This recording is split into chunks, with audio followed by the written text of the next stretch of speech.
Do you want 3 to 5 demos a week with brand new prospects in your target market? Demos on demand, that's what we do.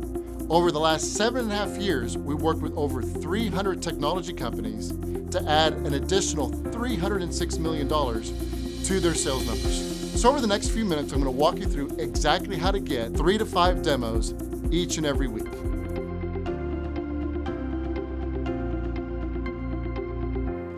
So when we actually talk to these technology companies, what we find is that they are suffering from many challenges, and maybe you can identify with either some of them or all of them.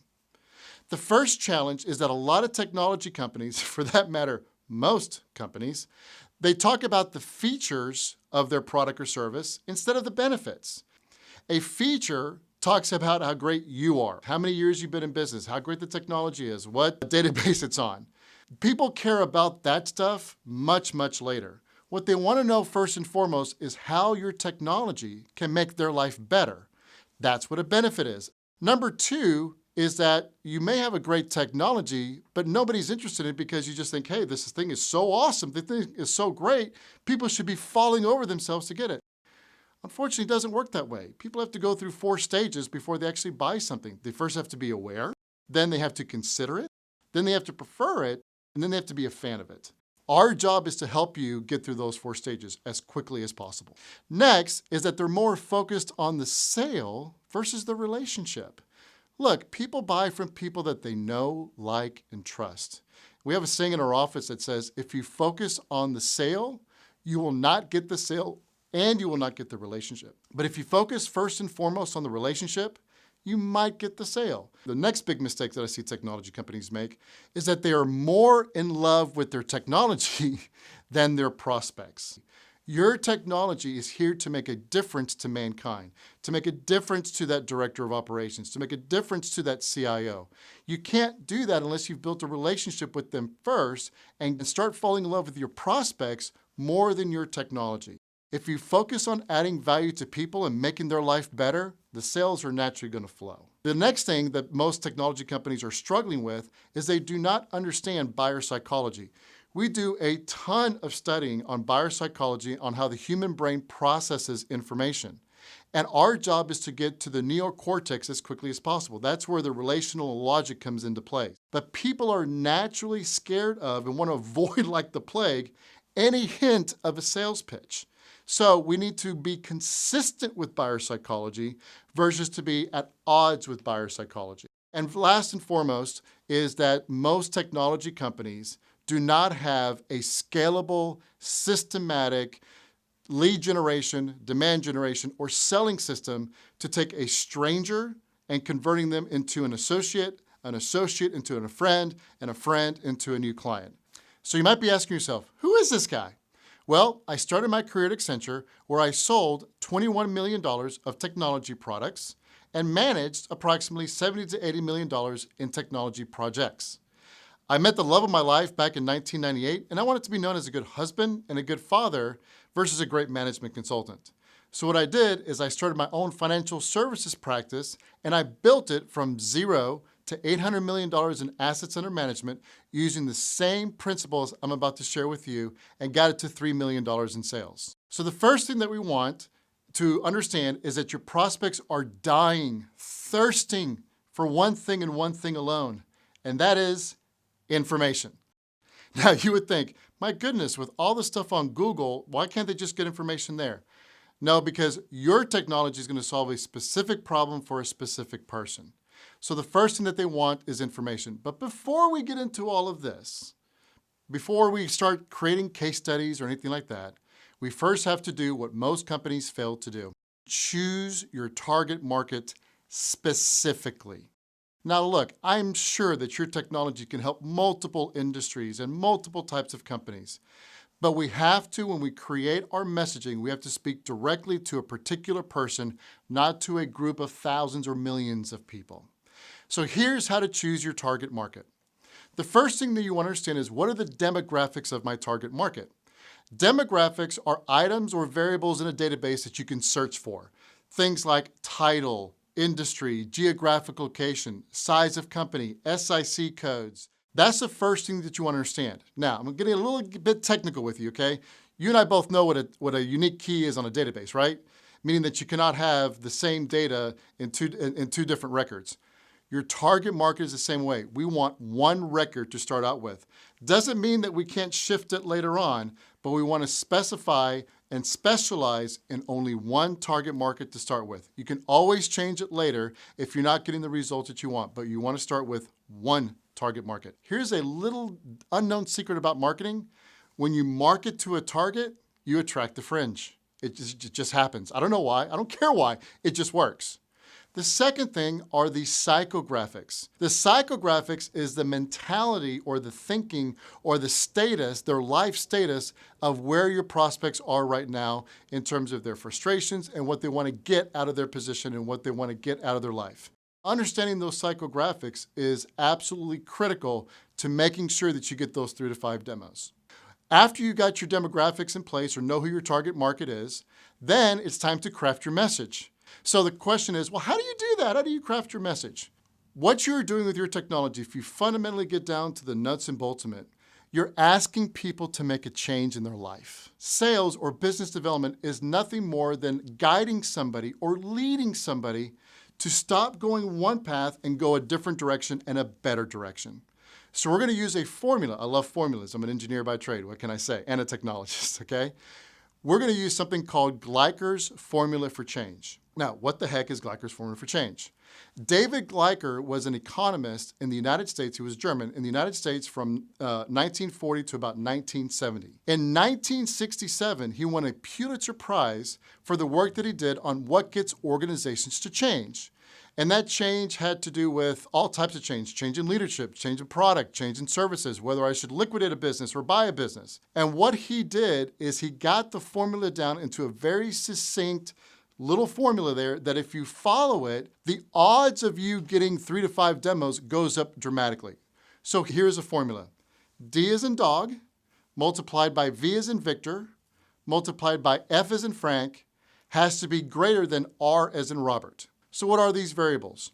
The first thing that has to be present is their dissatisfaction. You have to be able to relate to somebody's dissatisfaction. That's why understanding your market is so critical. What frustrates them? What do they hate? Most directors and VPs spend most of their week fighting fires and managing multiple manual processes. Well, what they could be doing is focusing on working on the business versus in it, versus having to mess with all these Excel spreadsheets, and we call it Excel hell as a matter of fact, okay? So one, you've got to relate to their dissatisfaction. Number two, you have to give them a vision of how much better their life is going to be once they're experiencing your technology. Remember, people buy benefits, not features. So if you can imprint in their brain how much better their life is going to be in terms of money made, money saved, productivity gains, time saved, you are going to completely knock it out of the park. F stands for first steps, and it has to be an easy first step. And I'm going to give you some information here that'll completely revolutionize your technology business. Taking a prospect from being aware of you to a demo is too fast. They're not ready for it. It's like dating. I promised my team that I would find a better metaphor than this, but it is. I'm never going to ask a girl to marry her on her first date. You know, when I met my wife, I first took her to lunch as a group. Then we went to dinner. Then we went to dinner and a movie. Then we spent Saturday together. Then I met her parents, and then we talked about it, and then we got married, okay? It was a process. The first easy step that you want to convey is a 10 to 15 minute call. I know that sounds crazy, but again, we want to focus on building the relationship first, not the sale first. We want to see people as people, not as cash registers or slot machines or ATM machines. You are here to take your technology and make an impact, a positive impact on the world. So the easiest first step is simply to invite them to a 10 to 15 minute call to get to know each other and see how you can help each other out. Now, how do we communicate this message to your target market? Does that mean you're gonna have to make cold calls? Not at all. Look, I built my financial services practices on cold calls, but I feel like that was in the Stone Ages. We don't need that anymore. People have different ways of communicating now, and we want to be consistent with those forms of communication. So we find to be the best 3 platforms to use in getting introductory calls that convert into demos is first and foremost LinkedIn, then a non-promotional education-based email campaign, and then the good old-fashioned telephone. Now, don't freak out. Okay, this is where people are, oh, I don't want to make cold calls. I promise you, you will not make one cold call, not a single cold call. Have you ever been to a trade show or have heard of somebody being to a trade show? We believe that LinkedIn is the largest 24/7 trade show in the world. So this process, the reason why it works and the reason why it's time tested is because it's been done for thousands of years.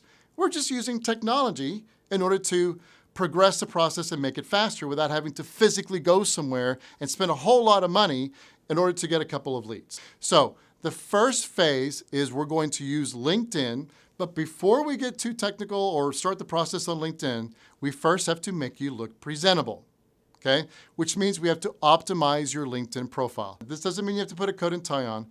It just needs to be a really nice picture of you and you smiling. The second step is your title.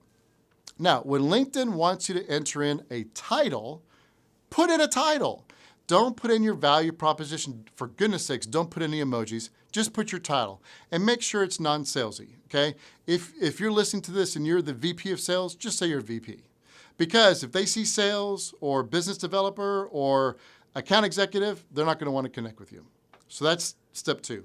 Step 3, and this part is absolutely critical, is your LinkedIn summary. The LinkedIn summary is supposed to answer the question, what's in it for me to connect with you on LinkedIn? Now, I've been to a ton of trade shows in my life. If I met somebody and I asked them, so what do you do for a living? And they say, I'm an insurance agent. I'm going to exit stage left as quickly as I possibly can because I already got an insurance agent. However, if that same person would have taken demos on demand and would have said, I help business owners just like you save 10 to 20% on their insurance while giving them more coverage, I'd be like, tell me more. That's the purpose of the LinkedIn summary. It's not to talk about how great you are. It's to communicate to somebody, here is what you get. Here is the benefit by connecting with me. When somebody accepts your invitation to connect on LinkedIn, that is the equivalent of getting somebody's business card at a trade show. Well, when somebody gives you a business card at a trade show, what does that mean? That means contact me again. If they didn't want to talk to you, they wouldn't give you their business card. So each and every week, you want to get 30 to 50 business cards, virtual business cards from LinkedIn. And by the way, if you're getting overwhelmed right now, don't worry. We're going to help you with all of this, okay? We've already done all the suffering necessary and learned all the lessons. So just hang on, let this wash over you. It's going to be okay. Okay, we're going to walk you through step by step, every single step of the way. So you're going to send 100 invitations to connect on LinkedIn, and you know that you've got a good LinkedIn profile if 30 to 50% accept the invitation. Then what we got to do is follow up with them. So what you then do is we're going to send 5 messages over a 5-week period to your brand new LinkedIn connections. Message 1 is simply thank you for connecting. Message number 2 is a link to a helpful resource. And then message 3, 4, and 5 are, guess what? Inviting them to a 10 to 15 minute call. The second thing that you're going to want to do is do a non-promotional education-based email. But the purpose of an email is not to sell. Let me repeat that. The purpose of an email is not to sell. The purpose of an email is to educate.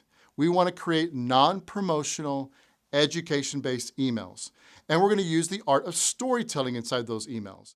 People, like I said, we do a lot of study on buyer psychology and how the brain processes information. People have a much better understanding or much better retention on retaining stories versus facts and figures. Let me give you an example. When you were in college and you studied for a history's final, did you remember it 2 days later? Probably not. I didn't. Well, somebody can tell me a story, or I can tell my daughter a story who just took a history exam, and she can remember for weeks, if not months upon end. That's the way that our brains work, is remember stories a lot better than facts and figures.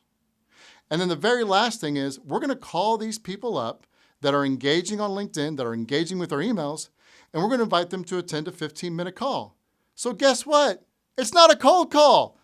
How is this a cold call? They're connected with you on LinkedIn. They've received 5 messages and they're getting a non-promotional education-based email. Tell me anything in that spells cold call. It doesn't. Guess what? You get to call your friends. You get to call people that already know you, that somewhat like you and somewhat maybe trust you. Here's a beautiful, beautiful fact. The average professional only gets 6 phone calls a day. And that includes your wife or your spouse, your kids, whatever. 6. All we're doing with the telephone is we're adding the personal touch, which is so missing in today's culture. People want to connect with people. They're tired of connecting with electronics. They want to connect with other people. And what that telephone does is it just makes you more personal. And I mean, talk about exponentially increasing the sales cycle, that will do it. So having a multi-pronged approach, use LinkedIn to connect with them, email to educate them, and then add the personal touch with the telephone to call people that already engage with you.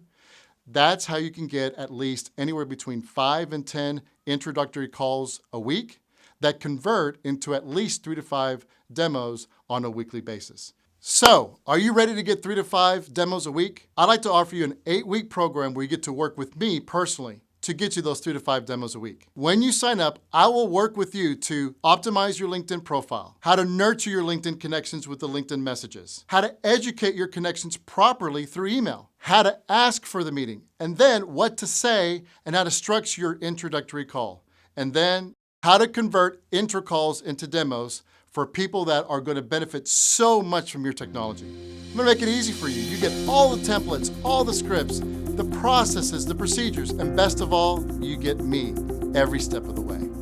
Invest in yourself. Invest in your business. Invest in your success. It's only $2,000 and it's the best investment you can make. I'm only accepting 20 new clients, so sign up right now for Demos on Demand.